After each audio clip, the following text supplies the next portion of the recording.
السلام عليكم ورحمة الله.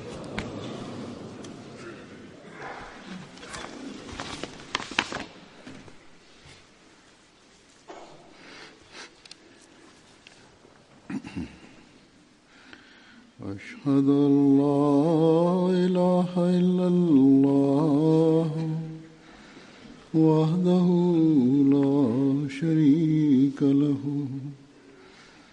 وأشهد أن محمدا عبده ورسوله أما بعد فأعوذ بالله من الشيطان الرجيم بسم الله الرحمن الرحيم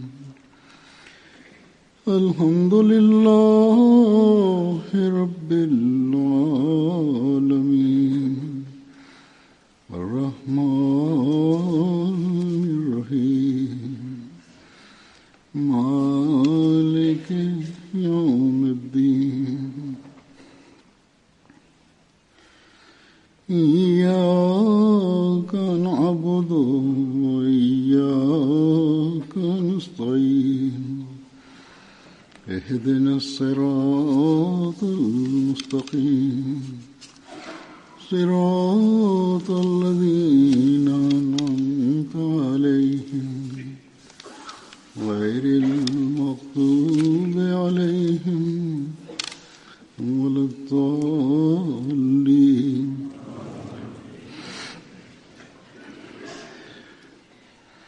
ഹദ്റത്ത് മസീഹ് മൗഊദ് അലൈഹിസ്സലാത്തു വസ്സലാം റസൂൽ തിരുമേനി സല്ലല്ലാഹു അലൈഹി വസല്ലമയുടെ വിശുദ്ധീകരിക്കാനുള്ള ശക്തിയെക്കുറിച്ച് പരാമർശിച്ചുകൊണ്ട് പറയുന്നു, എന്റെ വിശ്വാസം ഇതാണ്, റസൂൽ തിരുമേനി സല്ലല്ലാഹു അലൈഹി വസല്ലമയുടെ വിശുദ്ധീകരിക്കാനുള്ള ശക്തി ലോകത്തിലെ മറ്റൊരു നബിക്കും ലഭിച്ചിട്ടില്ല. ഇസ്ലാമിന്റെ പുരോഗതിയുടെ രഹസ്യവും ഇതാണ്. നബി കരീം സല്ലല്ലാഹു അലൈഹി വസല്ലമയുടെ ആകർഷണ ശക്തി അസാധാരണമായതായിരുന്നു. അതുപോലെ തന്നെ അങ്ങയുടെ വാക്കുകളിൽ ഉണ്ടായിരുന്ന സ്വാധീനം കേൾക്കുന്നവർ പ്രിയപ്പെട്ടവരായി തീരുമായിരുന്നു. പറയുന്നു, ഏതൊരു കൂട്ടരെയാണ് അവിടുന്ന് ആകർഷിച്ചെടുത്തത്, അവരെ പരിശുദ്ധീകരിക്കുകയും ചെയ്തു. പിന്നീട് ഈ കാര്യം വിവരിച്ചുകൊണ്ട് റസൂലുള്ളാഹി സ്വല്ലല്ലാഹു അലൈഹി വസല്ലം സഹാബാക്കളിൽ ഏതുവിധത്തിലുള്ള പരിവർത്തനമാണ് ഉണ്ടാക്കിയത് പറയുന്നു. സഹാബാക്കളുടെ അവസ്ഥയെ നോക്കുമ്പോൾ അവരിൽ കളവ് പറയുന്ന ഒരാളെപ്പോലും കാണാൻ സാധിക്കുകയില്ല. എന്നാൽ അറബികളുടെ പ്രാരംഭ അവസ്ഥയെക്കുറിച്ച് നോക്കുമ്പോൾ അവർ അധപ്പതനത്തിന്റെ അഗാധ ഗർത്തത്തിൽ ആപതിച്ചതായിട്ടാണ് കാണാൻ സാധിക്കുന്നത്. ബിംബാരാധനയിൽ മുഴുകിയിരിക്കുകയായിരുന്നു. യത്തീമുകളുടെ ധനം അപഹരിക്കുന്നതിലും എല്ലാവിധത്തിലുള്ള തിന്മകളിലും ധൈര്യം കാണിക്കുന്നവരും ദുസ്വഭാവികളുമായിരുന്നു. കൊള്ളക്കാരെ പോലെയാണ് ജീവിച്ചിരുന്നത്. അഥവാ അടിമുതൽ മുടിവരെ മാലിന്യത്തിൽ മുങ്ങിയിരിക്കുകയായിരുന്നു. എന്നാൽ മറ്റൊരു സമൂഹത്തിലും ലഭിക്കാത്ത വിധത്തിലുള്ള വിപ്ലവം അവിടുന്ന് അവരിൽ ഉണ്ടാക്കിയെടുത്തു. റസൂൽ തിരുമേനി സല്ലല്ലാഹു അലൈഹി വസല്ലമയുടെ ഈ മുഅ്ജിസത്ത് ഇത്രമാത്രം വലുതാണ്. അവിടുന്ന് ഒരു സ്ഥലത്ത് പറയുന്നു, ലോകത്തിന്റെ കണ്ണു തുറപ്പിക്കാൻ ഇത് മാത്രം മതിയായതാണ്. ഹദ്റത്ത് മസീഹ് മൗഊദ് അലൈഹിസ്സലാത്തു വസ്സലാം പറയുന്നു, ഒരു മനുഷ്യനെ ശരിയാക്കിയെടുക്കുക എന്നത് തന്നെ പ്രയാസകരമാണ്. ഒരു മനുഷ്യന്റെ പരിഷ്കരണം പോലും വളരെ ബുദ്ധിമുട്ടുള്ളതാണ്. എന്നാൽ ഇവിടെ ഒരു സമൂഹത്തെയാണ് തയ്യാറാക്കിയിരിക്കുന്നത്. അവർ തങ്ങളുടെ ഈമാന്റെയും ഇഖ്ലാസിന്റെയും ആ മാതൃക കാണിച്ചു. സത്യത്തിനു വേണ്ടി ആടുമാടുകളെ പോലെ അറുക്കപ്പെട്ടു. അവർ ആരെയാണോ സ്വീകരിച്ചിരുന്നത് അദ്ദേഹത്തിനു വേണ്ടി. യഥാർത്ഥ കാര്യം ഇതാണ്, അവർ ഭൗമിക മനുഷ്യരായിരുന്നില്ല. മറിച്ച് റസൂൽ തിരുമേനി സല്ലല്ലാഹു അലൈഹി വസല്ലമയുടെ അധ്യാപനങ്ങളും മാർഗനിർദ്ദേശങ്ങളും സ്വാധീന നിർഭരമായ ഉപദേശങ്ങളും അവരെ ആകാശീയ മനുഷ്യരാക്കി തീർത്തിരുന്നു. വിശുദ്ധ ഗുണങ്ങൾ അവരിൽ ഉണ്ടായിക്കഴിഞ്ഞിരുന്നു. ഈ ഒരു മാതൃകയാണ് നാം ഇസ്ലാമിന്റേതായി ലോകത്തിന്റെ മുമ്പിൽ സമർപ്പിക്കുന്നത്. അവിടുന്ന് പറയുന്നു, ഈ ഇസ്ലാഹിന്റെയും നേർമാർഗത്തിന്റെയും കാരണമായി ആണ് അള്ളാഹു പ്രവചനം എന്ന നിലയിൽ റസൂൽ തിരുമേനി സല്ലല്ലാഹു അലൈഹി വസല്ലമയുടെ പേര് മുഹമ്മദ് എന്ന് വെച്ചത്. അത് മുഖേന ഭൂമിയിൽ അവിടുന്ന് ജനിച്ചു. കാരണം അവിടുന്ന് ഭൂമിയെ സമാധാനം, രഞ്ജിപ്പ്, ഉന്നത സ്വഭാവ ഗുണങ്ങൾ എന്നിവ കൊണ്ടും നന്മ കൊണ്ടും നിറച്ചു. ഇന്നും നമ്മൾ കാണുന്നു, നീതിയോടുകൂടി പ്രവർത്തിക്കുന്നവർക്ക് ഈ കാര്യം അംഗീകരിക്കാതിരിക്കാൻ നിർവാഹമില്ല. റസൂൽ തിരുമേനി സല്ലല്ലാഹു അലൈഹി വസല്ലം അങ്ങേയറ്റം അജ്ഞരായ, വഴിപിഴച്ച, മാലിന്യത്തിൽ മുങ്ങിയ ജനങ്ങളെ വിദ്യാസമ്പന്നരായ മനുഷ്യരാക്കി മാറ്റി, ദൈവീക മനുഷ്യരാക്കി മാറ്റി. ഏതാനും വർഷം ആയി ഒരു യഹൂദി സ്കോളർ എന്നോട് പറയുകയുണ്ടായി, എന്നെ കാണാൻ വേണ്ടി വന്നതായിരുന്നു. ഞങ്ങൾ യഹൂദികൾക്ക് മസ്ജിദ് അക്സയിൽ പോകാനുള്ള അനുവാദം ഇല്ലാതിരുന്നിട്ടും ഞാൻ അവിടെ പോവുകയും എല്ലാം കണ്ടുകൊണ്ടാണ് വന്നിരിക്കുന്നത്. അത് കണ്ടതിന്റെ അദ്ദേഹം എനിക്ക് വിശദീകരിച്ചു തന്നത് അത് വളരെയധികം ദീർഘമായതാണ്. ഏതായിരുന്നാലും പറയുകയുണ്ടായി, അവിടെ അത് കാണിച്ചു തരുന്ന അവിടുത്തെ മേൽനോട്ടക്കാരൻ, അദ്ദേഹത്തിന് എന്നെ സംശയം തോന്നി, ഞാൻ മുസ്ലിം അല്ല എന്ന് പറയുന്നു. ഓരോ പ്രാവശ്യവും ഞാൻ അത്തരത്തിൽ ചില കാര്യങ്ങൾ സംസാരിച്ചു. അത് മുഖേന അദ്ദേഹത്തിന്റെ മുസ്ലിമാണ് എന്ന കാര്യം പ്രകടമാകുമായിരുന്നു. ഏതുവരെ എന്നാൽ അവിടുത്തെ മേൽനോട്ടക്കാരന് സമാധാനം ഉണ്ടാകുന്നതിനു വേണ്ടി ആ യഹൂദി പറയുന്നു, ഞാൻ ലാ ഇലാഹ ഇല്ലല്ലാ മുഹമ്മദ് റസൂലുള്ളാ എന്ന കലിമയും ചൊല്ലി പറയുന്നു. ഏതായിരുന്നാലും പള്ളി ഞാൻ നല്ലതുപോലെ കണ്ടു കഴിഞ്ഞപ്പോൾ അവിടുത്തെ മേൽനോട്ടക്കാരൻ എന്നോട് പറഞ്ഞു, തീർച്ചയായും താങ്കൾ കലിമയും ചൊല്ലിയിട്ടുണ്ട്. എന്നിരുന്നാലും എനിക്കിപ്പോഴും താങ്കൾ മുസ്ലിമാണോ എന്ന കാര്യത്തിൽ സംശയമുണ്ട്. എനിക്ക് തൃപ്തിയായിട്ടില്ല. ഇപ്പോൾ താങ്കൾ എല്ലാം കണ്ടു കഴിഞ്ഞിരിക്കുന്നു. ഇനി താങ്കൾ എനിക്ക് യാഥാർത്ഥ്യം പറഞ്ഞു തന്നാലും താങ്കൾ ആരാണ്? പറയുന്നു, ഞാൻ അദ്ദേഹത്തോട് പറഞ്ഞു, താങ്കൾ പറയുന്നത് ശരിയാണ്, ഞാനൊരു മുസ്ലിം അല്ല, ഞാൻ യഹൂദിയാണ്. കലിമ ചൊല്ലിയതിനെ കുറിച്ചാണ് ചോദ്യം എങ്കിൽ ലാ ഇലാഹ ഇല്ലല്ലാ എന്നതിൽ ഞാൻ വിശ്വസിക്കുന്നു. അല്ലാഹു അല്ലാതെ മറ്റൊരാരാധ്യനും ഇല്ല. ഞാൻ മുഹമ്മദ് റസൂലുള്ളാ എന്ന് പറഞ്ഞത് അതും ഞാൻ വിശ്വസിക്കുന്നത് തന്നെയാണ്. കാരണം എനിക്ക് അറബികളുടെ ചരിത്രത്തെക്കുറിച്ച് അറിയാം. ആ കാലഘട്ടത്തിൽ അറബികളുടെ അവസ്ഥ എന്തായിരുന്നുവെന്ന് എനിക്കറിയാം. റസൂൽ തിരുമേനി സല്ലല്ലാഹു അലൈഹി വസല്ലമയുടെ വാദത്തിനു മുമ്പുള്ള അറബികളുടെ അവസ്ഥയെ ഒരു നബിക്ക് മാത്രമേ ശരിയാക്കാൻ സാധിക്കുകയുള്ളൂ. ഏതെങ്കിലും ഭൗതികനായ ഒരു നേതാവിന് ആ അവസ്ഥയെ മാറ്റാൻ സാധിക്കുകയില്ല. അതുകൊണ്ട് ഞാൻ മുഹമ്മദ് റസൂൽ സല്ലല്ലാഹു അലൈഹി വസല്ലമയിൽ വിശ്വസിച്ചാലും ഇല്ലെങ്കിലും ഞാൻ അദ്ദേഹത്തെ അള്ളാഹുവിനാൽ അയക്കപ്പെട്ട നബിയായിട്ടാണ് മനസ്സിലാക്കുന്നത്. ഏതായിരുന്നാലും അയാൾ ഭൗതിക വ്യക്തിയായിരുന്നിട്ടും റസൂൽ തിരുമേനി സല്ലല്ലാഹു അലൈഹി വസല്ലം കൊണ്ടുവന്ന അതിമഹത്തായ വിപ്ലവത്തെ അംഗീകരിക്കുകയുണ്ടായി. ഇന്നും അഥവാ ആരെങ്കിലും നീതിന്യായ ദൃഷ്ടിയോടുകൂടി നോക്കുകയാണ് എങ്കിൽ സഹാബാക്കളിൽ ഉണ്ടായ അസാധാരണമായ പരിവർത്തനം റസൂൽ തിരുമേനി സല്ലല്ലാഹു അലൈഹി വസല്ലമയുടെ വിശുദ്ധീകരിക്കാനുള്ള ശക്തി കൊണ്ടാണ് ഉണ്ടായത് എന്ന കാര്യം അംഗീകരിക്കാതിരിക്കാൻ അവർക്ക് നിവൃത്തിയില്ല. യഥാർത്ഥത്തിൽ അവിടുന്ന് അള്ളാഹുവിന്റെ റസൂൽ തന്നെയായിരുന്നു.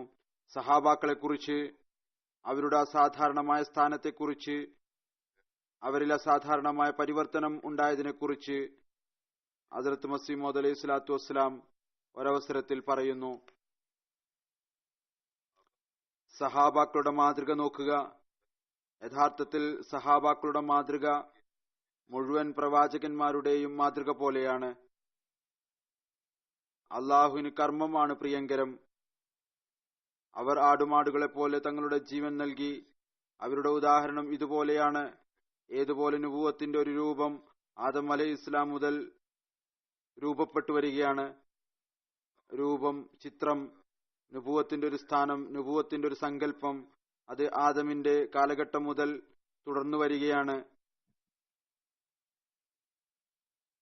എന്നാൽ അറിയാൻ സാധിക്കുമായിരുന്നില്ല. എന്നാൽ സഹാബാക്കൾ അതിനെ തിളക്കമുള്ളതായി കാണിച്ചു, പറഞ്ഞു തന്നു. സത്യസന്ധത, ആത്മാർത്ഥത എന്ന് പറയുന്നത് ഇതിനാണ്. വീണ്ടും അവിടുന്ന് പറയുന്നു, പിന്നീട് ഏതുപോലുള്ള ക്ലേശകരമായ ജീവിതമാണ് അവർ കഴിച്ചുകൂട്ടിയത്, അതിന്റെ ഉദാഹരണവും കാണാൻ സാധ്യമല്ല. സഹാബാക്കളുടെ സംഘം അത്ഭുതകരമായ സംഘം, വിലമതിക്കേണ്ട, അനുധാവനം ചെയ്യേണ്ട ഒരു സംഘമാണ്. അവരുടെ ഹൃദയം ദൃഢവിശ്വാസം കൊണ്ട് നിറഞ്ഞു കവിഞ്ഞിരുന്നു. ദൃഢവിശ്വാസമുണ്ടായാൽ മെല്ലെ മെല്ലെ ആദ്യം ധനവും മറ്റും നൽകാൻ വേണ്ടി ആഗ്രഹമുണ്ടാകുന്നു. പിന്നീട് അത് വർദ്ധിക്കുമ്പോൾ ദൃഢവിശ്വാസമുള്ള ആൾ അള്ളാഹുവിനു വേണ്ടി ജീവൻ നൽകാൻ പോലും തയ്യാറാകുന്നു. വീണ്ടും സഹാബാക്കളുടെ മഹത്വം വിവരിച്ചുകൊണ്ട് ഒരവസരത്തിൽ ഹദ്റത്ത് മസീഹ് മൗഊദ് അലൈഹി സ്വലാത്തു വസ്സലാം പറയുന്നു, ലാ തുൽഹിഹിം തിജാറത്തും വലാ ബൈഉൻ അൻ സിക്രില്ലാ. വിശുദ്ധ ഖുർആനിൽ അല്ലാഹു പറയുന്നു, അവരെ ഏതെങ്കിലും കച്ചവടമോ വ്യാപാരമോ അള്ളാഹുവിനെ സ്മരിക്കുന്നതിൽ നിന്ന് അശ്രദ്ധരാക്കുന്നില്ല. ഇതിനെ വിശദീകരിച്ചുകൊണ്ട് അവിടുന്ന് പറയുന്നു, ഈ ഒരൊറ്റ ആയത്ത് സഹാബാക്കളുടെ ഹക്കിൽ മതിയായതാണ്. അവരിൽ വലിയ വലിയ പരിവർത്തനം ഉണ്ടായി. ഇംഗ്ലീഷുകാരും ഈ കാര്യം അംഗീകരിക്കുന്നവരാണ്. അതിന് ഉദാഹരണം എവിടെയെങ്കിലും ലഭിക്കുക എന്നത് പ്രയാസകരമാണ്. കാട്ടുവാസികളായിരുന്ന ആളുകൾ ഇത്രമാത്രം ധൈര്യവും സ്ഥൈര്യവും അത്ഭുതം തോന്നുന്നു. പറയുന്നു, അവർ അത്തരത്തിലുള്ള പുരുഷന്മാരാണ്. അവരെ അള്ളാഹുവിനെ സ്മരിക്കുന്ന കാര്യത്തിൽ നിന്ന് കച്ചവടമോ വ്യാപാരമോ തടയുന്നില്ല. അതായത് ദൈവസ്നേഹത്തിൽ അവർക്ക് അത്രമാത്രം പരിപൂർണതയുണ്ട്. ഭൗതിക തിരക്കുകൾ എത്ര തന്നെ ആധിക്യത്തോടുകൂടി ഉണ്ടായാലും അവരുടെ അവസ്ഥയിൽ അത് ഇടപെടലുകൾ നടത്തുകയില്ല. വീണ്ടും അവിടുന്ന് പറയുന്നു, ഓർത്തുകൊള്ളുക, അള്ളാഹുവിന്റെ പരിപൂർണദാസർ അവർ മാത്രമാണ്. ആരെക്കുറിച്ചാണോ പറയുന്നത്, ലാ തുൽഹീഹിം തിജാറത്തും വലാ ബൈഉൻ അൻ സിക്രില്ലാ. ഹൃദയം അള്ളാഹുമായി യഥാർത്ഥ ബന്ധവും സ്നേഹവും ഉണ്ടാക്കിയെടുക്കുമ്പോൾ അവനിൽ നിന്ന് ഒരിക്കലും തന്നെ വേർപെടുകയില്ല. അതിന്റെ അവസ്ഥ ഈ രീതിയിൽ മനസ്സിലാക്കാൻ സാധിക്കും. ഏതുപോലെ ആരുടെയെങ്കിലും കുട്ടി രോഗിയായി തീർന്നാൽ അയാൾ എവിടെ തന്നെ പോയാലും ശരി, ഏത് ജോലിയിൽ മുഴുകിയാലും ശരി, എന്നാൽ അയാളുടെ ഹൃദയവും ശ്രദ്ധയും ആ കുട്ടിയിൽ തന്നെയായിരിക്കും. അതുപോലെ ഏതൊരു കൂട്ടരാണോ അള്ളാഹുമായി സത്യസന്ധമായ ബന്ധവും സ്നേഹവും ഉണ്ടാക്കിയെടുക്കുന്നത്, അവർ ഒരവസ്ഥയിലും തന്നെ അള്ളാഹുവിനെ മറക്കുകയില്ല. സഹാബ റിദ്വാനുല്ലാഹി അലൈഹിം ആ യഥാർത്ഥ ബന്ധവും അനുരക്തിയും അള്ളാഹുമായി ഉണ്ടാക്കി കഴിഞ്ഞിരുന്നു. അവർ അള്ളാഹുവിൽ നിന്ന് എപ്പോഴെങ്കിലും അശ്രദ്ധരാകും എന്ന ചോദ്യം തന്നെ ഉദിക്കുന്നുണ്ടായിരുന്നില്ല. അവർ ഏതെങ്കിലും ത്യാഗത്തിൽ മടിച്ചു നിൽക്കുന്നവരും ആയിരുന്നില്ല. സഹാബാക്കളുടെ ഒരുപാട് ഉദാഹരണങ്ങളുണ്ട്. ഹദ്റത്ത് ഖുബ്ബാബ് ബിൻ അർദിനെ കുറിച്ച് പറയുന്നു, ഇദ്ദേഹത്തിന്റെ വഫാത്തിന്റെ സമയം അടുത്തു വന്നപ്പോൾ അദ്ദേഹം അള്ളാഹുവിനെ ഇത്രമാത്രം ഭയക്കുകയും ഇത്രമാത്രം ഖശിയത്ത് അദ്ദേഹത്തിനുണ്ടായിരുന്നു. തന്റെ കഫൻ തുണി കാണുന്നതിനു വേണ്ടി കൊണ്ടുവരാൻ പറഞ്ഞു. അദ്ദേഹം അത് വളരെ ഉന്നതമായ ഒരു തുണിയായിരുന്നത് അത് കണ്ടുകൊണ്ട് തന്റെ പ്രിയപ്പെട്ടവരോട് പറഞ്ഞു, എനിക്ക് ഇത്ര ഉന്നതമായ കഫനാണോ നൽകുക? എന്നിട്ട് കരയാൻ തുടങ്ങി. എന്നിട്ട് പറഞ്ഞു, റസൂലുള്ളാഹി സ്വല്ലല്ലാഹു അലൈഹി വസല്ലമയുടെ പിതൃവ്യൻ ഹസ്രത്ത് ഹംസയെ കഫൻ ചെയ്യാൻ ഒരു പുതപ്പ് മാത്രമാണ് ലഭിച്ചത്. അതും ഇത്രമാത്രം ചെറുതായിരുന്നു. അഥവാ അതുകൊണ്ട് കാൽ മൂടിയാൽ തല പുറത്തു കാണുമായിരുന്നു. തല മൂടുമ്പോൾ കാൽ നഗ്നമാകുമായിരുന്നു. അപ്പോൾ റസൂൽ തിരുമേനി സല്ലല്ലാഹു അലൈഹി വസല്ലമയുടെ നിർദ്ദേശമനുസരിച്ച് കാലുകൾ പുല്ലുകൾ കൊണ്ട് മൂടി. പിന്നീട് അങ്ങേയറ്റം ഭയത്തോടുകൂടി പറഞ്ഞു, റസൂൽ തിരുമേനി സല്ലല്ലാഹു അലൈഹി വസല്ലമയുടെ കാലഘട്ടത്തിൽ ഞങ്ങൾ ഒരു ദിനാറിന്റെയോ ദിർഹത്തിന്റെയോ ഉടമസ്ഥർ പോലുമായിരുന്നില്ല. എന്നാൽ ഇന്ന് റസൂൽ തിരുമേനി സല്ലല്ലാഹു അലൈഹി വസല്ലമയുടെ അനുഗ്രഹത്തിന്റെ ബർക്കത്ത് കൊണ്ട്, അള്ളാഹുവിന്റെ ഔദാര്യങ്ങൾ കൊണ്ട്, ആ ത്യാഗങ്ങൾ സ്വീകരിച്ചതുകൊണ്ട് എനിക്ക് അള്ളാഹു ഇത്രമാത്രം ധനം നൽകിയിരിക്കുന്നു. എന്റെ വീടിന്റെ മൂലയിൽ ഒരു പെട്ടി കിടക്കുന്നുണ്ട്. അതിനകത്തുപോലും 40,000 ദിർഹം കിടക്കുന്നുണ്ട്. പറയുന്നു, അള്ളാഹു ഇത്രയധികം നൽകിയിരിക്കുന്നു, ഞാൻ ഭയപ്പെടുന്നു, അള്ളാഹു ഞങ്ങളുടെ കർമ്മങ്ങളുടെ പ്രതിഫലം ഈ ലോകത്ത് തന്നെ നൽകുമോ?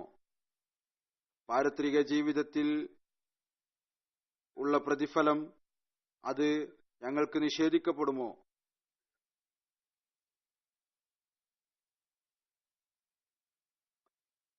അദ്ദേഹത്തിന്റെ അവസാനത്തെ രോഗത്തിൽ സഹാബാക്കൾ അദ്ദേഹത്തെ സന്ദർശിക്കാൻ വേണ്ടി ചെന്നപ്പോൾ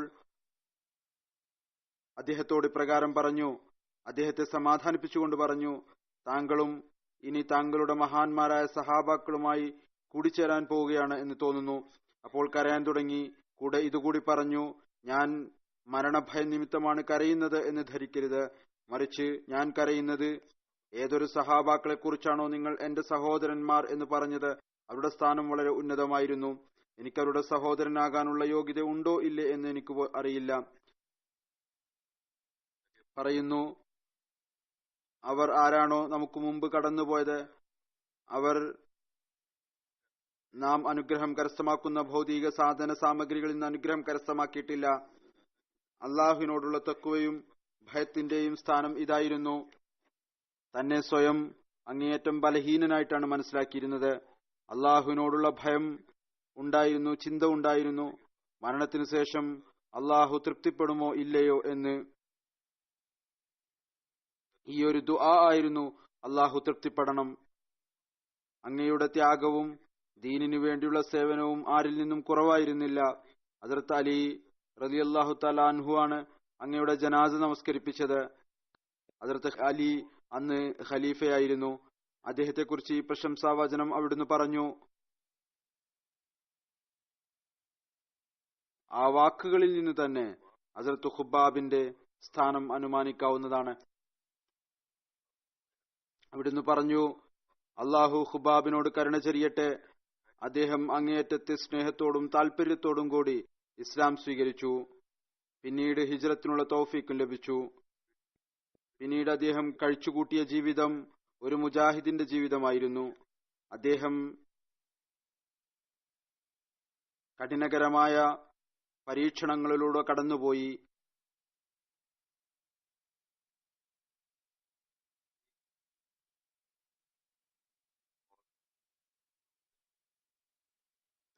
അങ്ങേയറ്റത്തെ ക്ഷമയുടെയും സ്ഥിരചിത്തതയുടെയും മാതൃക കാണിച്ചു.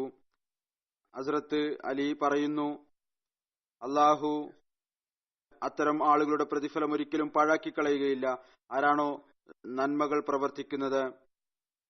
ഹസ്രത്ത് ഖുബ്ബാബിന്റെ സ്ഥാനം ഹസ്രത്ത് ഉമറിന്റെ ദൃഷ്ടിയിൽ എന്തായിരുന്നു, അതും നോക്കുക എത്രമാത്രം മഹത്തരമായിരുന്നു. ഒരിക്കൽ ഹസ്രത്ത് ഉമർ ഹസ്രത്ത് ഖുബ്ബാബിനെ വിളിച്ച് തന്റെ സിംഹാസനത്തിന്റെ അടുത്തിരുത്തി പറഞ്ഞു, ഖുബ്ബാബ്, താങ്കൾ എന്നോടൊപ്പം ഈ സിംഹാസനത്തിൽ ഇരിക്കാൻ യോഗ്യനാണ്. ബിലാലിനെ കൂടാതെ എന്നോടൊപ്പം ഈ സിംഹാസനത്തിൽ ഇരിക്കാൻ മറ്റാർക്കെങ്കിലും യോഗ്യതയുള്ളതായി ഞാൻ മനസ്സിലാക്കുന്നില്ല. അദ്ദേഹവും ആരംഭകാലഘട്ടത്തിൽ, അതായത് ഹസ്രത്ത് ബിലാലും ആരംഭകാലഘട്ടത്തിൽ ഇസ്ലാം സ്വീകരിച്ചുകൊണ്ട് ഒരുപാട് പ്രയാസങ്ങൾ സഹിച്ചിട്ടുണ്ട്. ഹസ്രത്ത് ഖുബ്ബാബ് പറഞ്ഞു, യാ അമീർ അൽ മുഅ്മിനീൻ, നിശ്ചയമായും ബിലാലും യോഗ്യൻ തന്നെയാണ്. എന്നാൽ കാര്യം ഇപ്രകാരമാണ്, ബിലാലിനെ മുശ്രിക്കീങ്ങളിൽ നിന്ന് രക്ഷപ്പെടുത്തുന്നവർ ഉണ്ടായിരുന്നു. അങ്ങനെ ഹസ്രത്ത് അബൂബക്കർ അദ്ദേഹത്തെ വിലക്ക് വാങ്ങി സ്വതന്ത്രനാക്കി. എന്നാൽ എനിക്ക് ആരും തന്നെ ഉണ്ടായിരുന്നില്ല എന്നെ ഈ അക്രമത്തിൽ നിന്ന് രക്ഷപ്പെടുത്തുന്നതിനു വേണ്ടി. ഒരു ദിവസം അത്തരത്തിലും ഉണ്ടായി. എന്നെ നിഷേധികൾ പിടിച്ചു തീയിലിട്ടു. ഒരക്രമി എന്റെ നെഞ്ചിൽ കാലുകൾ വെച്ചു. അത് മുഖേന എന്നെ സംബന്ധിച്ചിടത്തോളം ഈ തീയിൽ നിന്ന് പുറത്തു വരുന്നത് അസാധ്യമായി തീർന്നു. എന്റെ പുറംഭാഗം കനലുകളിൽ കിടന്ന് കത്തി. കനലുകൾ പരത്തി എന്നെ അതിൽ കിടത്തി. പിന്നീട് ഹസ്രത്ത് ഖുബ്ബാബ് തന്റെ പുറംഭാഗത്തെ വസ്ത്രം ഉയർത്തി കാണിച്ചു. അവിടെ വെളുത്ത വരകളുള്ള അടയാളം ഉണ്ടായിരുന്നു. അദ്ദേഹം പറഞ്ഞു, ജ്വലിക്കുന്ന കനലുകളിൽ കിടന്നത് കാരണം ആണ് ഈ അടയാളം ഉണ്ടായിട്ടുള്ളത്. തൊലി ഉരുകി ഒലിച്ചിരുന്നു, അതുകൊണ്ടാണ് താഴെ നിന്ന് ഈ വെളുത്ത തൊലി ഉണ്ടായത്. ഹസ്രത്ത് ഖുബ്ബാബ് ബദർ യുദ്ധം, ഖന്തക് യുദ്ധം, ഉഹദ് യുദ്ധത്തിലും പങ്കെടുത്തിരുന്നു. ഇതെല്ലാം ഉണ്ടായിരുന്നിട്ടും മരണസമയത്ത് ചിന്തയാണ്, അള്ളാഹു തൃപ്തിപ്പെടുമോ അതോ ഇല്ലയോ എന്ന്. മറ്റൊരു സഹാബി മുആദ് ബിൻ ജബൽ ആയിരുന്നു. അദ്ദേഹത്തെ കുറിച്ച് പറയുന്നു, തഹജ്ജുദ് അനുഷ്ഠിക്കുന്ന ആളായിരുന്നു. ദീർഘനേരം ഇബാദത്ത് ചെയ്യുന്ന ആളായിരുന്നു.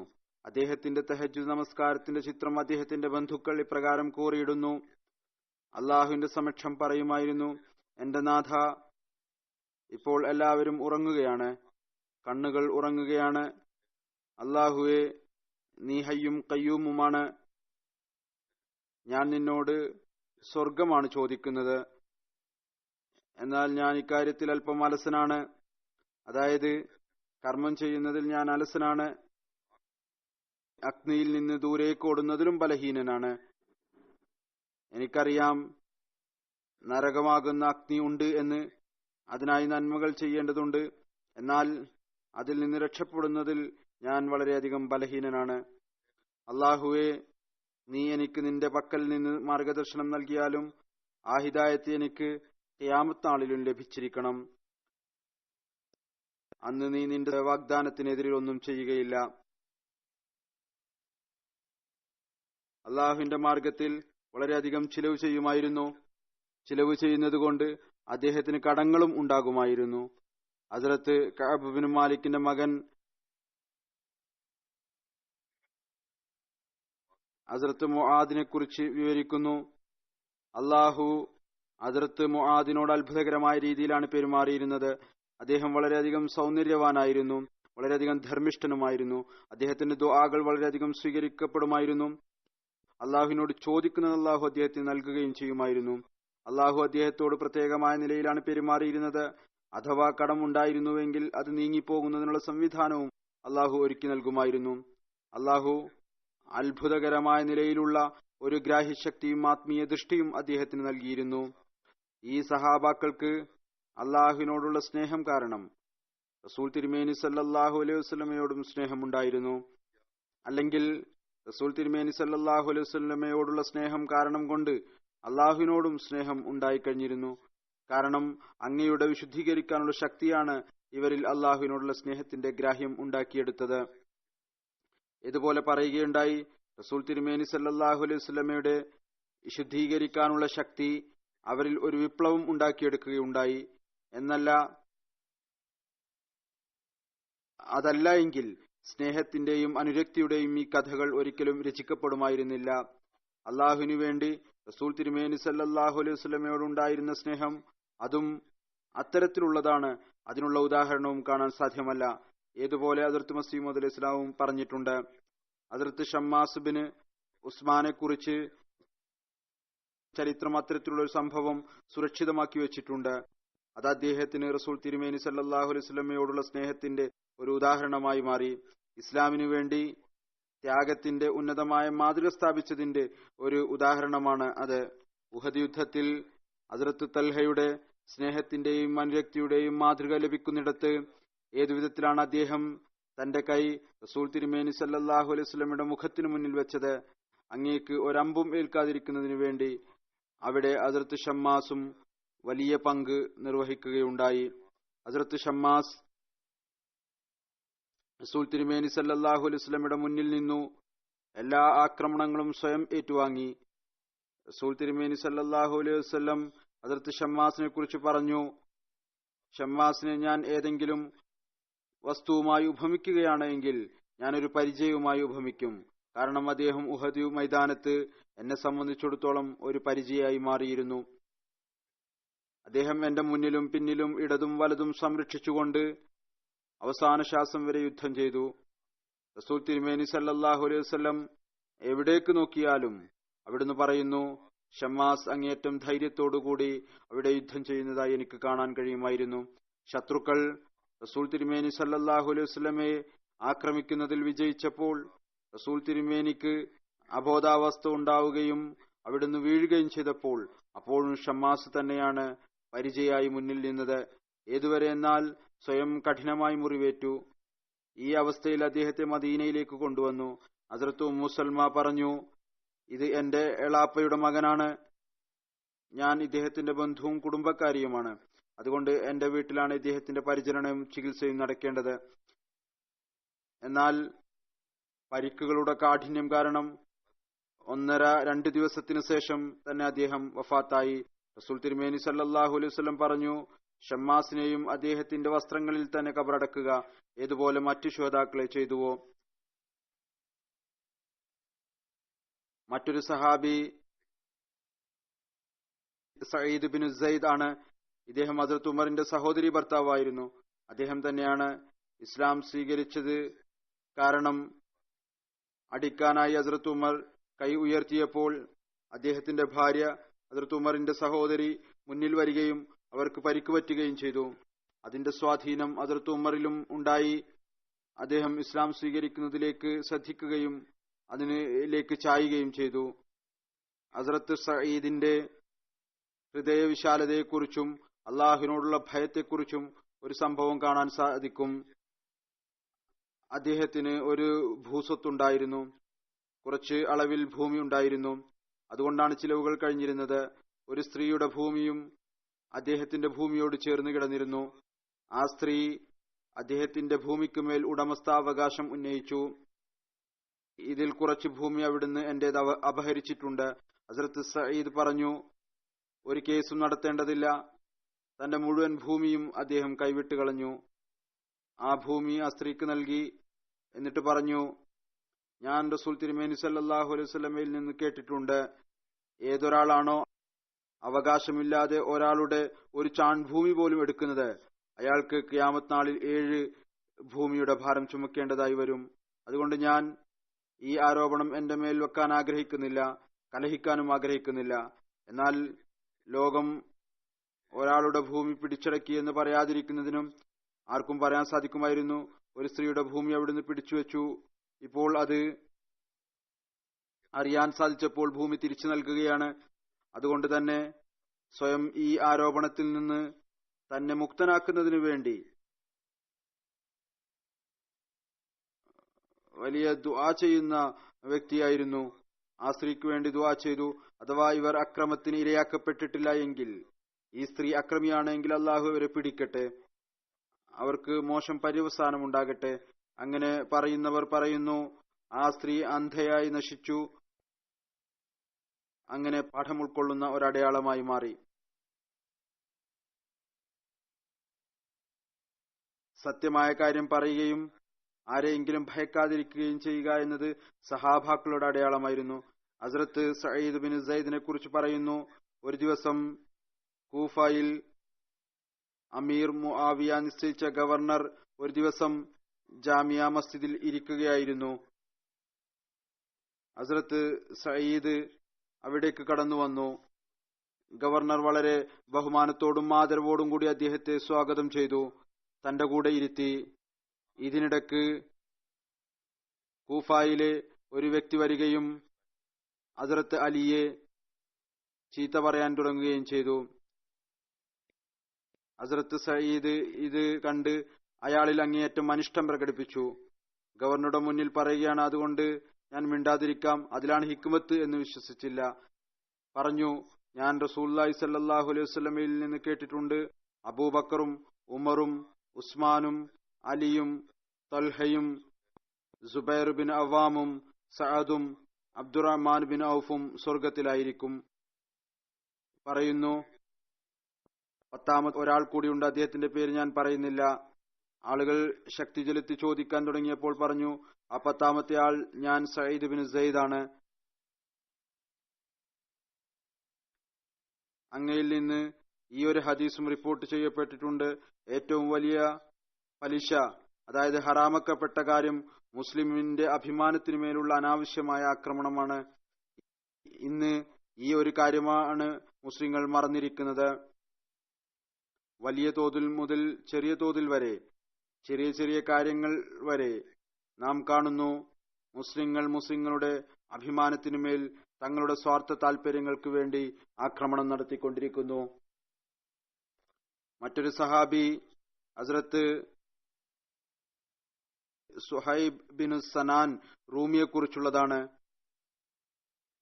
അള്ളാഹുവിന്റെ അനുവാദപ്രകാരം മുസ്ലിങ്ങൾക്ക് ഹിജ്റത്ത് ചെയ്യാനുള്ള അനുവാദം ലഭിച്ചപ്പോൾ ഹസ്രത്ത് സുഹൈബും ഹിജ്റത്ത് ചെയ്യാൻ ഉദ്ദേശിച്ചു. അദ്ദേഹം മെല്ലെ മെല്ലെയാണ് പുരോഗതി കൈവരിച്ചത്.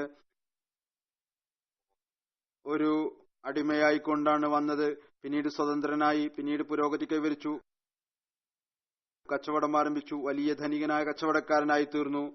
കച്ചവടം മുഖേന വലിയ ധനം അദ്ദേഹം സമ്പാദിച്ചു. ഹിജ്റത്ത് ചെയ്ത് പോകാൻ തുടങ്ങിയപ്പോൾ മക്കക്കാർ പറഞ്ഞു, നീ ഒരു ദരിദ്രനായ അടിമയായിക്കൊണ്ടാണ് ഞങ്ങളുടെ നഗരത്തിൽ വന്നത്. ഞങ്ങൾ നീ ഇവിടെ നിന്ന് സമ്പാദിച്ച ധനം കൊണ്ട് പോകാൻ ഒരിക്കലും നിന്നെ അനുവദിക്കുകയില്ല. അദ്ദേഹം പറഞ്ഞു, ശരി, ഞാൻ എന്റെ ധനം ഉപേക്ഷിക്കാം. അപ്പോൾ നിങ്ങൾ എന്നെ പോകാൻ അനുവദിക്കുമല്ലോ. അഥവാ ധനം ഉപേക്ഷിക്കുകയാണെങ്കിൽ. ഏതായിരുന്നാലും അദ്ദേഹം തന്റെ പകുതി ധനം മക്കക്കാരുടെ പക്കൽ ഏൽപ്പിച്ചു. എന്നിട്ട് ഹിജ്റത്തിനുള്ള പ്രോഗ്രാം തയ്യാറാക്കി. അദ്ദേഹം തന്റെ കുടുംബത്തോടൊപ്പം മദീനയിലേക്ക് പോകാൻ തുടങ്ങിയപ്പോൾ ചില ഖുറൈശികൾ അങ്ങേ പിന്തുടർന്നു. ശുഐബ് ഒരു ധൈര്യശാലിയായ വ്യക്തിയായിരുന്നു. അമ്പ് എയ്ത്ത് വളരെ നല്ല നിലയിൽ ചെയ്യാൻ സാധിക്കുമായിരുന്നു. അമ്പെയ്ത്തിൽ വളരെയധികം പ്രാവീണ്യം ഉണ്ടായിരുന്നു. അദ്ദേഹം കുഫാറിനെ കണ്ട് തന്റെ ആവനാഴിയിൽ നിന്ന് എല്ലാ അമ്പുകളും എടുത്തു നിരത്തിവെച്ചു. അവരെ നോക്കി പറഞ്ഞു, ഓ ഖുറൈശികളെ, നിങ്ങൾക്കറിയാവുന്നതാണ് ഞാൻ നിങ്ങളെക്കാൾ നല്ല അമ്പെയ്ത്തുകാരനാണ്. എന്റെ അവസാനത്തെ അമ്പ് തീരുന്നതുവരെ നിങ്ങൾക്ക് എന്നിലേക്ക് എത്താൻ പോലും സാധിക്കുകയില്ല. അതിനുശേഷം എന്റെ വാൾ എന്റെ പക്കലുണ്ട്. അത് മുഖേന നിങ്ങൾക്ക് ഞാനുമായി യുദ്ധം ചെയ്യേണ്ടതായി വരും. നിങ്ങൾ എന്നെ സമാധാനപൂർവ്വം പോകാൻ അനുവദിക്കുക. ഇതാണ് നല്ലത്. അതിനു പകരം എന്റെ ബാക്കിയുള്ള ധനം അത് ഞാൻ ഇന്ന സ്ഥലത്ത് വെച്ചിട്ടുണ്ട്, അത് എടുത്തുകൊള്ളുക. അങ്ങനെ അദ്ദേഹം വളരെയധികം ഹിക്മത്തോടുകൂടി തന്റെ ധനം ത്യാഗം ചെയ്തുകൊണ്ട് തന്റെ മക്കളെയും രക്ഷപ്പെടുത്തി സ്വയം സുരക്ഷിതനായി എത്തിച്ചേരുകയും ചെയ്തു. സ്വൈബ് റസൂൽ തിരുമേനി സല്ലല്ലാഹു അലൈഹി വസല്ലമയുടെ സമക്ഷത്തിൽ ഹാജരായപ്പോൾ എപ്രകാരമാണ് അദ്ദേഹം മുഴുവൻ ധനവും നൽകിക്കൊണ്ട് ജീവനും ഈമാനും രക്ഷിച്ചുകൊണ്ട് ഇവിടെ വന്നത്. അപ്പോൾ റസൂലുള്ളാഹി സ്വല്ലല്ലാഹു അലൈഹി വസല്ലം പറഞ്ഞു, താങ്കൾ ചെയ്തത് ഒരു നഷ്ടക്കച്ചവടമല്ല, വളരെ നല്ലൊരു കച്ചവടമാണ്. എല്ലാ സഹാബാക്കൾക്കും അവരവരുടെ ഒരു രീതിയുണ്ട്. ഒരവസരത്തിൽ ഹസ്രത്ത് ഉമർ ഹസ്രത്ത് സുഹൈബിനോട് പറഞ്ഞു, താങ്കൾ ആളുകൾക്ക് വളരെയധികം വലിയ തോതിൽ ഭക്ഷണം കഴിപ്പിക്കുന്നു. അതിൽ അമിതത്വം ഉണ്ടാകുമോ എന്ന് ഞാൻ ഭയപ്പെടുന്നു. ഹസ്രത്ത് സുഹൈബ് പറഞ്ഞു, ഞാൻ ഭക്ഷണം കഴിപ്പിക്കുന്നത് ഇതും റസൂൽ തിരുമേനി സല്ലല്ലാഹു അലൈഹി വസല്ലമയുടെ ഒരു നിർദ്ദേശം അനുസരിച്ചുകൊണ്ടാണ്. റസൂൽ തിരുമേനി സല്ലല്ലാഹു അലൈഹി വസല്ലം പറഞ്ഞു, എന്നെ ഉപദേശിച്ചുകൊണ്ടാണ് പറഞ്ഞത്, നിങ്ങളിൽ ഉത്തമനായ വ്യക്തി അയാളാണ് ആരാണോ ജനങ്ങൾക്ക് ഭക്ഷണം നൽകുകയും സലാം വ്യാപിപ്പിക്കുകയും ചെയ്യുന്നത്. അസ്സലാമു അലൈക്കും വറഹ്മത്തുള്ളാഹി വബറകാതുഹു എന്ന് പറയുന്നത് ജനങ്ങളോട് പറയുന്നത് ഒരു നന്മയാണ്. ഉത്തമരായ ആളുകളുടെ അടയാളമായി റസൂലുള്ളാഹി സ്വല്ലല്ലാഹു അലൈഹി വസല്ലം ഇതിനെ പറയുന്നു. ഈ ഉപദേശം ഞാൻ റസൂൽ തിരുമേനി സല്ലല്ലാഹു അലൈഹി വസല്ലമയിൽ നിന്ന് കേട്ടിരിക്കുന്നു. മദീനയിൽ വന്നപ്പോൾ അവിടുന്ന് എന്നോട് പറഞ്ഞതായിരുന്നു.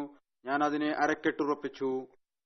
ഞാൻ അനുവദനീയമല്ലാത്ത രീതിയിലല്ലാതെ ധനം ചിലവ് ചെയ്യുന്നില്ല, അമിതവ്യയം കാണിക്കുന്നില്ല.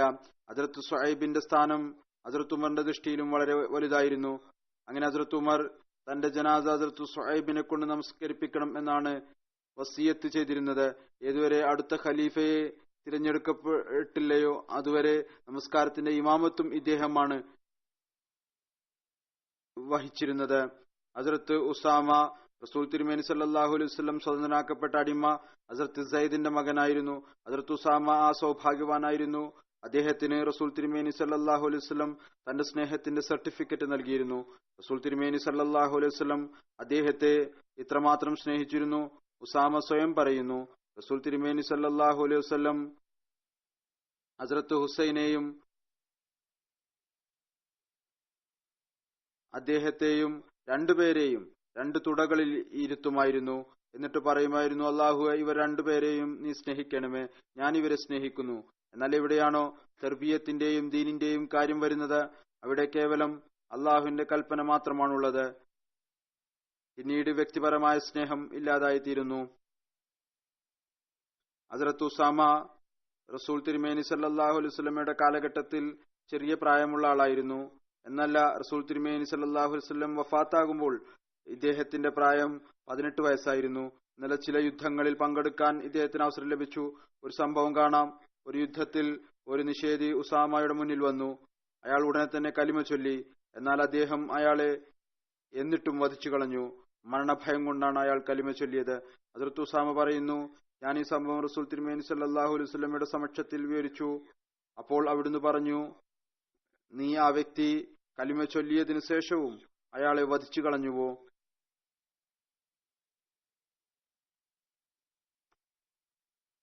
ഞാൻ പറഞ്ഞു, അയാൾ രക്ഷപ്പെടാൻ വേണ്ടി മാത്രമാണ് കലിമ ചൊല്ലിയത്.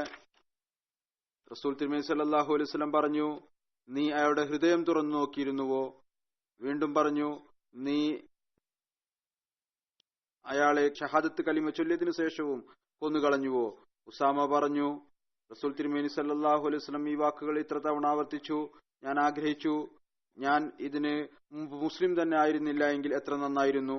ഉസാമ പറഞ്ഞു, ഞാൻ ഭാവിയിലേക്കായി പ്രതിജ്ഞ ചെയ്തു, ഒരിക്കലും തന്നെ ഒരാളെയും ആരാണോ ലാ ഇലാഹ ഇല്ലല്ലാ എന്ന് ചൊല്ലുന്നത് വധിക്കുകയില്ല. ഈ കാര്യം ഇന്നത്തെ മുസ്ലിങ്ങളും മനസ്സിലാക്കിയിരുന്നുവെങ്കിൽ ഇസ്ലാമിന്റെ പേരിൽ അന്യരിൽ അക്രമം ചെയ്യുന്നു, അത് ചെയ്തുകൊണ്ടിരിക്കുന്നു. അത് അതിന്റെ അവസ്ഥയിൽ തന്നെയുണ്ട്. പരസ്പരം മുസ്ലിങ്ങളെ കൊന്നുകൊണ്ടിരിക്കുന്നു. ഇപ്പോൾ സിറിയയിലെ യുദ്ധം എടുക്കുക, അതിനെക്കുറിച്ച് പറയുന്നത് കഴിഞ്ഞ കുറച്ചു വർഷമായി അത് തുടങ്ങിയ കാലം മുതൽ ലക്ഷക്കണക്കിന് ആളുകൾ അവിടെ വധിക്കപ്പെട്ടു. മുസ്ലിങ്ങളെ കൊന്നുകൊണ്ടിരിക്കുന്നു. കലിമ ചൊല്ലുന്നവർ തന്നെ മറ്റുള്ളവരെ വധിക്കുന്നു, അല്ലെങ്കിൽ അതിന്റെ പേരിൽ കൊന്നുകൊണ്ടിരിക്കുന്നു. യമനിൽ കലിമ ചൊല്ലുന്നവരെ കൊന്നുകൊണ്ടിരിക്കുന്നു,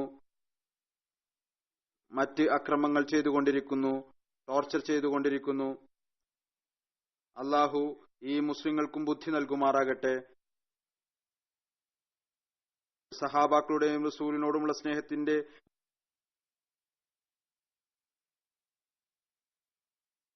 കേവലം മുദ്രാവാക്യം മുഴക്കുന്നവർ മാത്രമാകാതിരിക്കുക, മറിച്ച് അവരുടെ കർമ്മം അനുസരിച്ച് പ്രവർത്തിക്കുന്നവരായി തീരട്ടെ. എന്നാൽ യഥാർത്ഥ കാര്യം ഇതാണ്, ഇവർ ഇസ്ലാമിന്റെ പേരിൽ തങ്ങളുടെ സ്വാർത്ഥത പൂർത്തിയാക്കുകയാണ് ചെയ്യുന്നത്. ഇസ്ലാമിന്റെ ABCD പോലും ഇവർക്ക് അറിയുകയില്ല. തങ്ങളുടെ മഹത്വം സ്ഥാപിക്കുന്നതിന് വേണ്ടിയാണ് ഇവരുടെ ശ്രമം.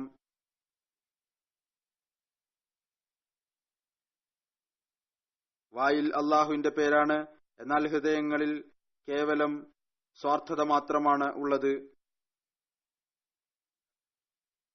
ലോകത്ത് ഈ കാലഘട്ടത്തിൽ അള്ളാഹു യഥാർത്ഥ തഖ്വ ഉണ്ടാക്കുന്നതിനു വേണ്ടി ഹദ്റത്ത് മസീഹ് മൗഊദ് അലൈഹി സ്വലാത്തു വസ്സലാമിനെ നിയോഗിച്ചയച്ചിരിക്കുന്നു.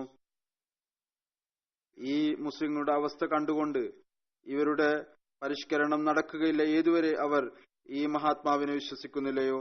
ഇവരുടെ ഈ അവസ്ഥ കണ്ടുകൊണ്ട് നാം നന്ദി കാണിക്കേണ്ടതാണ്. നന്ദികളുടെ വികാരം കൊണ്ട് നാം വളരെയധികം മുന്നോട്ടു പോകേണ്ടതാണ്. അള്ളാഹു നമുക്ക് തൗഫീക്ക് നൽകി നാം ആ മാർഗദർശകനെ വിശ്വസിച്ചു. ആരെയാണോ അള്ളാഹു ഈ കാലഘട്ടത്തിൽ നിയോഗിച്ചയച്ചത്, റസൂൽ തിരുമേനി സല്ലല്ലാഹു അലൈഹി വസല്ലമയുടെ സത്യസന്ധനായ ദാസനായിക്കൊണ്ട് അവിടുന്ന് നമുക്ക് സഹാബാക്കളുടെ സ്ഥാനത്തെക്കുറിച്ചും പറഞ്ഞു തന്നു. അവരുടെ പിന്നാലെ ചരിക്കാനും നമ്മെ ഉപദേശിക്കുകയുണ്ടായി. ഈ കാര്യം നമുക്ക് പറഞ്ഞു തന്നു. സഹാബാക്കളുടെ മാതൃക ഏതു വിധത്തിലാണ്, നിങ്ങൾ അവരെ മാതൃകയാക്കി മനസ്സിലാക്കേണ്ടതാണ്. അവരുടെ പിന്നാലെ ചരിക്കാനായി പരിശ്രമിക്കേണ്ടതാണ്. ഈ ഒരൊറ്റ മാർഗം മാത്രമാണ്. അഥവാ നാം നമ്മുടെ മുമ്പിൽ വെക്കുകയാണെങ്കിൽ അങ്ങയുടെ വാക്കുകൾ മനസ്സിലാക്കാനോ അതനുസരിച്ച് പ്രവർത്തിക്കാനും ശ്രമിക്കുകയാണ് എങ്കിൽ യഥാർത്ഥ മുസ്ലിമായി മാറുന്നതാണ്. അവിടുന്ന് പറയുന്നു, യഥാർത്ഥ കാര്യം ഇതാണ്, ഏതുവരെ മനുഷ്യൻ തന്റെ ആഗ്രഹങ്ങളിൽ നിന്നും ലക്ഷ്യങ്ങളിൽ നിന്നും മാറി നിന്നുകൊണ്ട് അള്ളാഹുവിന്റെ സമക്ഷത്തിൽ വരുന്നില്ലയോ അതുവരെ ഒരിക്കലും ഒന്നും നേടാൻ സാധിക്കുകയില്ല. മറിച്ച് തങ്ങളുടെ നഷ്ടം വരുത്തിക്കുകയാണ് ചെയ്യുന്നത്. എന്നാൽ എല്ലാ ശരീരേച്ഛകളുടെ ആഗ്രഹങ്ങളും ലക്ഷ്യങ്ങളിൽ നിന്നും വിട്ടുനിൽക്കുകയും വെറും കൈയോടെ ശുദ്ധമായ ഹൃദയവുമായി അള്ളാഹുവിന്റെ സമക്ഷത്തിൽ പോകാൻ തയ്യാറാവുകയാണ് എങ്കിൽ അള്ളാഹു അവർക്ക് നൽകുന്നു, അള്ളാഹു അവരെ സഹായിക്കുന്നു. എന്നാൽ നിബന്ധന ഇതാണ്, മനുഷ്യൻ മരിക്കാൻ തയ്യാറാകണം. അവന്റെ മാർഗത്തിൽ മരണത്തെയും നിന്ദതയും സ്വാഗതം ചെയ്യുന്നവനായി മാറുകയും വേണം. വീണ്ടും അവിടുന്ന് പറയുന്നു, നോക്കുക, ലോകം നശ്വരമായ ഒരു വസ്തുവാണ്, എന്നാൽ അതിന്റെ അനുഭൂതിയും അവർക്കാണ് ലഭിക്കുക, ആരാണോ അതിനെ അള്ളാഹുവിന് വേണ്ടി ഉപേക്ഷിക്കുന്നത്. ഇത് കാരണം കൊണ്ടാണ് ആരാണോ അള്ളാഹുവിന്റെ സമീപസ്ഥരാകുന്നത്. ഇപ്പോൾ സഹാബാക്കളുടെ സംഭവങ്ങൾ നാം കാണുകയുണ്ടായി. അള്ളാഹുവിന് വേണ്ടി അവർ ഉപേക്ഷിച്ചു എങ്കിൽ അള്ളാഹു ഒരുപാട് നൽകുകയുണ്ടായി. എന്നിട്ടും അവർക്ക് അവരുടെ പര്യവസാനത്തെക്കുറിച്ചും ആഖിറത്തിനെ കുറിച്ചുമുള്ള ചിന്തയാണുള്ളത്. ഈ അനുഗ്രഹങ്ങൾ ലഭിച്ചതിനു ശേഷവും അഥവാ അവർ പൂർണ്ണമായ നിലയിൽ അള്ളാഹുവിന്റേതായി മാറിയിരുന്നു. അവിടുന്ന് പറയുന്നു, ഏതൊരാളാണോ അള്ളാഹുവിന് സമീപസ്ഥനാകുന്നത് അള്ളാഹു ലോകത്ത് അയാൾക്ക് സ്വീകാര്യത വ്യാപിപ്പിക്കുന്നു. ഇത് ആ സ്വീകാര്യതയാണ്. അതിനുവേണ്ടി ഭൗതികരായ ആളുകൾ ആയിരക്കണക്കിന് പരിശ്രമം നടത്തുന്നു. ഈ വിധത്തിലുള്ള ഒരു ബഹുമതി എങ്ങനെ ലഭിക്കും? അല്ലെങ്കിൽ ഏതെങ്കിലും ബഹുമാനത്തിന്റെ സ്ഥാനമോ ദർബാറിൽ കസേരയോ ലഭിക്കണം. കസേര ലഭിക്കുന്നവരിൽ പേര് എഴുതപ്പെടണം. ചുരുക്കത്തിൽ എല്ലാ ഭൗതിക ബഹുമതികളും അവർക്കാണ് നൽകപ്പെടുന്നത്. എല്ലാ ഹൃദയങ്ങളിലും അവരുടെ മഹത്വവും സ്വീകാര്യതയും ഇട്ടുകൊടുക്കുന്നു. ഏതൊരാളാണോ അള്ളാഹുവിന് വേണ്ടി എല്ലാം ഉപേക്ഷിക്കാനും നഷ്ടപ്പെടുത്താനും തയ്യാറാകുന്നു എന്ന് മാത്രമല്ല, മറിച്ച് ഉപേക്ഷിക്കുന്നവരായി തീരുന്നത്. ചുരുക്കത്തിൽ അള്ളാഹുവിന് വേണ്ടി ഉപേക്ഷിക്കുന്നവർക്ക് എല്ലാം നൽകപ്പെടുന്നു. അതിനാൽ അതിനേക്കാൾ കൂടുതൽ ഏതുവരെ അവർ പ്രാപിക്കുന്നില്ലയോ അതുവരെ അവർ മരിക്കുകയില്ല. ഏതൊന്നാണോ അവർ അള്ളാഹുവിന്റെ മാർഗത്തിൽ നൽകിയത്, അള്ളാഹു ആരുടെയും കടം തന്റെ മേൽ വെക്കുകയില്ല. എന്നാൽ ഖേദം ഈ കാര്യത്തിലാണ്, ഈ കാര്യങ്ങൾ വിശ്വസിക്കുന്നവരും ഇതിന്റെ യാഥാർത്ഥ്യം അറിയുന്നവരും വളരെ കുറച്ചുപേർ മാത്രമാണ്. അള്ളാഹു നമുക്ക് നാം അങ്ങയുടെ വാക്കുകൾ അനുസരിച്ച് പ്രവർത്തിച്ചുകൊണ്ട് അള്ളാഹുവിനെയും അവന്റെ റസൂലിനെയും യഥാർത്ഥ രീതിയിൽ അനുധാവനം ചെയ്യാൻ തൗഫീക്ക് നൽകുമാറാകട്ടെ. നാം അങ്ങയുടെ കൽപ്പനകൾ അനുസരിച്ച് പ്രവർത്തിക്കുന്നവരായി തീരട്ടെ. നമസ്കാരത്തിന് ശേഷം ഞാൻ ഒരു ജനാസ ഹാജിർ നമസ്കരിപ്പിക്കുന്നതാണ്. അത് ബഹുമാനപ്പെട്ട അമത്തുൽ മജീദ് സാഹിബ ചൌധരി നാസിർ അഹമ്മദ് സാഹിബ്, നായിബ് അമീർ UK, അതുപോലെ മർക്കസി ജായിദാദ് വകുപ്പിന് ഇൻചാർജുമാണ്. അദ്ദേഹത്തിന്റെ ഭാര്യയാണ്. ഇവരുടെ വഫാത്ത് ജനുവരി 9 നടന്നു. ഇന്നാലില്ലാഹി വ ഇന്നാ ഇലൈഹി റാജിഊൻ. അവർ മൗലവി അബ്ദുള്ള സന്നോരി സാഹിബ് സഹാബി ഹദ്റത്ത് മസീഹ് മൗഊദ് അലൈഹി സ്വലാത്തു വസ്സലാമിന്റെ പൗത്രിയായിരുന്നു. വിവാഹത്തിനു ശേഷം 1978 മുതൽ മസ്ജിദ് ഫസലിന്റെ സമീപമാണ് താമസിച്ചിരുന്നത്. കൃത്യനിഷ്ഠയോടുകൂടി നമസ്കരിക്കുന്ന, നോമ്പെടുക്കുന്ന ആളായിരുന്നു. കൃത്യമായി ചന്ത നൽകുന്ന, വളരെ അനുകമ്പയുള്ള, എല്ലാവരുമായി ഇടപഴകുന്ന, അതിഥി സൽക്കാരപ്രിയയായ, വളരെ മുഖ്ലിസായ വനിതയായിരുന്നു. എല്ലാവരെയും ദുഃഖത്തിൽ പങ്കുചേരുമായിരുന്നു.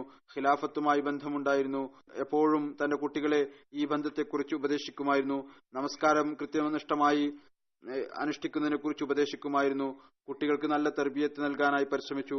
അതോടൊപ്പം തന്നെ മുഹല്ലയിലെ കുട്ടികൾക്കും ഖുർആൻ പഠിപ്പിക്കാൻ തൗഫീക്ക് ലഭിച്ചു. ലജ്ന UK-യിൽ ഖിദ്മത്തെ ഖൽക്ക്, സിയാഫത്ത് എന്ന വകുപ്പുകൾ കൂടാതെ ജൽസ സാലാനയിൽ നാസിമ മെഹ്മാൻ നവാസ് ആയിക്കൊണ്ടും ഖിദ്മത്ത് ചെയ്യാൻ തൗഫീക്ക് ലഭിച്ചു. ദുഃഖിതരിൽ ഇവരുടെ ഭർത്താവ് നാസിർ അഹമ്മദ് സാഹിബിനെ കൂടാതെ 4 പെൺകുട്ടികളുണ്ട്. UK സദർ സാഹിബ ലജ്ന ഇമായില്ല UK, ഇപ്പോഴത്തെ ആളും മുമ്പുള്ള ആളും ഷമായില നാഗി സാഹിബ.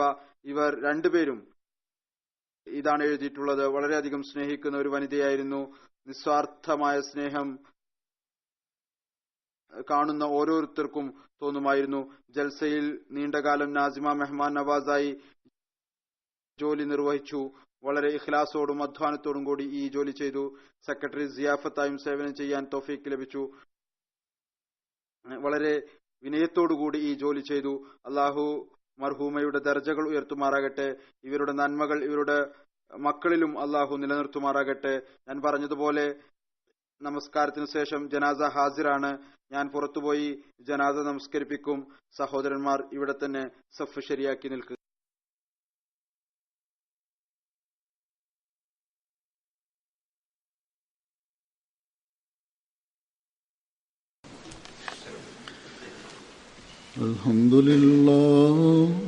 അൽഹംദുലില്ലാഹി നഹ്മദുഹു വനസ്തഈനുഹു വനസ്തഗ്ഫിറുഹു വനുഅ്മിനു ബിഹി വനതവക്കലു അലൈഹി വനഊദു ബില്ലാഹി മിൻ ശുറൂരി അൻഫുസിനാ വമിൻ സയ്യിആതി അഅ്മാലിനാ.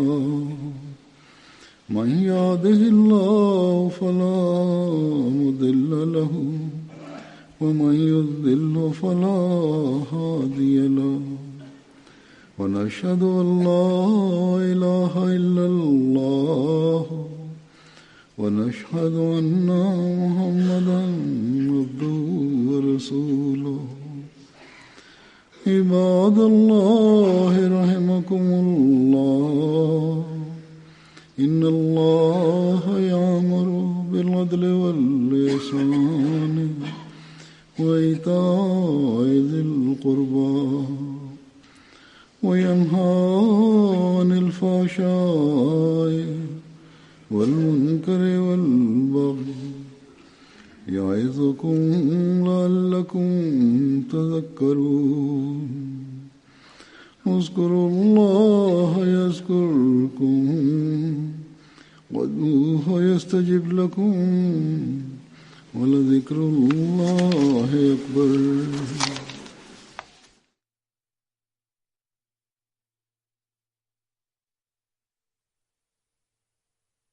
اللهم صل على محمد وعلى آل محمد